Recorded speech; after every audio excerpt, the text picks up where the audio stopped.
Life खराब हो गया है, इतना लाइफ खराब हो गया है मेरा। अज्ञाई ने एक जगह लिखा है, मन बहुत सोचता है कि उदास ना हो, पर उदासी के बिना रहा कैसे जाए। दिल्ली चुनावों में केजरीवाल की वही स्थिति हो गई है। उन्हें हर दिन एक नया जख्म मिलता है, हर दिन वो किसी तरह खुद को तैयार करते हैं, एक नई घोषणा करते हैं और शाम होते होते फिर बैकफुट पर चले जाते हैं। साला ये दुख का खत्म नहीं होता बे।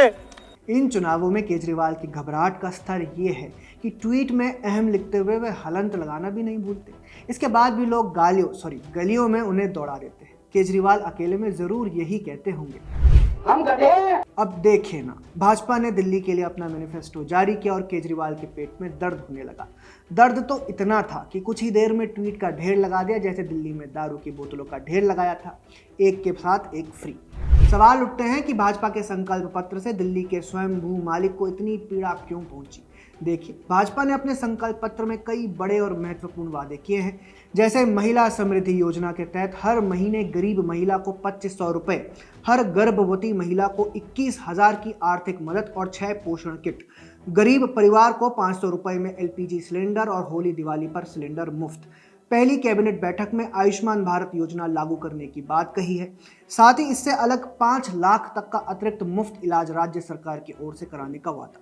वरिष्ठ नागरिकों की पेंशन 2000 से बढ़ाकर 2500 प्रति माह। JJ क्लस्टर में अटल कैंटीन के माध्यम से 5 रुपए में मुफ्त भोजन। सरकार बनने पर मौजूदा कल्याणकारी योजनाएं जारी रहेंगी, इन्हें और अधिक प्रभावी और भ्रष्टाचार मुक्त बनाएंगे। अब सवाल है कि भाजपा के इन वादों से केजरीवाल क्यों घबराने लगे। देखिए, भाजपा के संकल्प पत्र के 3 मुख्य संकल्पों ने केजरीवाल का संकल्प हिला दिया है। पहला, महिलाओं को 2500 रुपए देने की बात। दूसरा, पुरानी योजनाओं को जारी रखने की बात। और तीसरा, JJ क्लस्टर में 5 रुपए में खाना देने की बात। केजरीवाल ये बात जानते हैं कि दिल्ली में झुग्गी झोपड़ियों के वोटर्स उनकी जीत में बड़ी भूमिका निभाते हैं। वे ये भी जानते हैं कि JJ क्लस्टर से उन्हें वोट इसलिए मिलते हैं क्योंकि उन्होंने बिजली, पानी और बस को मुफ्त कर रखा है। अब भाजपा भी इन मुफ्त की योजनाओं को जारी रखेगी, साथ में बुजुर्गों की पेंशन बढ़ाएगी, महिलाओं को भी केजरीवाल की योजना से ज़्यादा पैसे देगी, JJ क्लस्टर में अटल कैंटीन भी खोलेगी। तो ऐसे में JJ क्लस्टर से आम आदमी पार्टी को वोट कटना लगभग तय है। यही कारण है कि केजरीवाल भाजपा का मैनिफेस्टो आने के बाद से थोड़े परेशान दिखाई दे रहे हैं। आप लोग रोना बंद कीजिए। अब हम थोड़ा आगे बढ़ते हैं। देखिए, भाजपा के मैनिफेस्टो से आपदा परेशान तो है ही, इसके साथ ही आप और केजरीवाल के लिए बड़ी मुसीबत विश्वसनीयता का खोना है। ये बहुत इंपॉर्टेंट है, ध्यान से समझिए। राजनीति में राजनीतिक दल की और उस दल के सबसे बड़े नेता की विश्वसनीयता बहुत इंपॉर्टेंट होती है। आम आदमी पार्टी और केजरीवाल इस मामले में फिसड्डी दिखाई देते हैं। पिछले कई चुनावों में केजरीवाल वही बातें दोहराते आ रहे हैं और आज तक उन्होंने कभी उसे पूरा नहीं किया।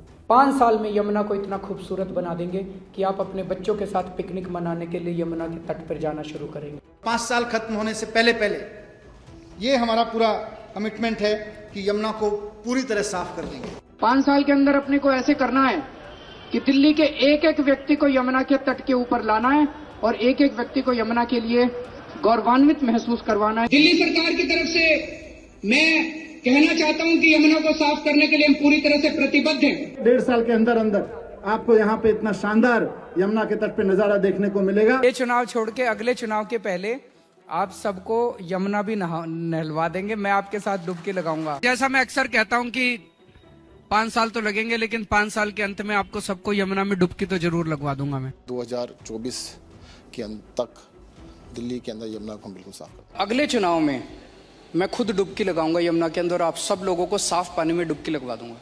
नहीं तो वोट मत देना मेरे को। मैंने 10 बार दिल्ली में बोला है कि अगर मैं 2025 तक यमुना साफ मत करूं, अगली बार मेरे को वोट मत देना। अगले चुनाव के पहले आपके साथ यमुना में डुबकी लगाऊंगा। 1.5 से 2 साल के अंदर यमुना को हम पूरी तरह से साफ कर देंगे। डेडलाइन अब 27 है, 26 एंड या 27। आपने देखा, हर बार चुनावों के समय केजरीवाल यही कहते हैं कि 5 साल और दे दो, 5 साल में ये कर दूंगा, वो कर दूंगा। 5 साल बाद फिर कहते हैं कि अगले 5 साल में ये कर दूंगा। इससे हुआ ये कि लोगों के बीच उन्होंने अपनी क्रेडिबिलिटी खो दी। ऐसे में अब वे चाहे कितने भी वादे कर लें, लोगों को ये विश्वास नहीं है कि वे वादे पूरे भी करेंगे। पंजाब इसका सबसे बड़ा एग्जाम्पल है। पंजाब में केजरीवाल ने वादा किया था कि चुनाव जीतते ही महिलाओं को 1000 रुपए देंगे। वो 1000 रुपए कहाँ गए कोई नहीं जानता।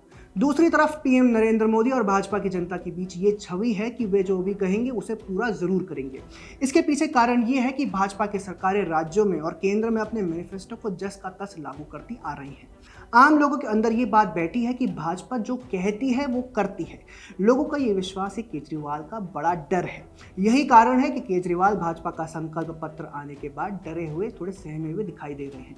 भाजपा के संकल्प पत्र को लेकर, केजरीवाल के डर को लेकर आपका क्या कहना है? कमेंट सेक्शन में हमें ज़रूर बताएं। अगर हमारा कंटेंट पसंद आता है तो हमारे चैनल को फॉलो भी कर लें। जय हिंद।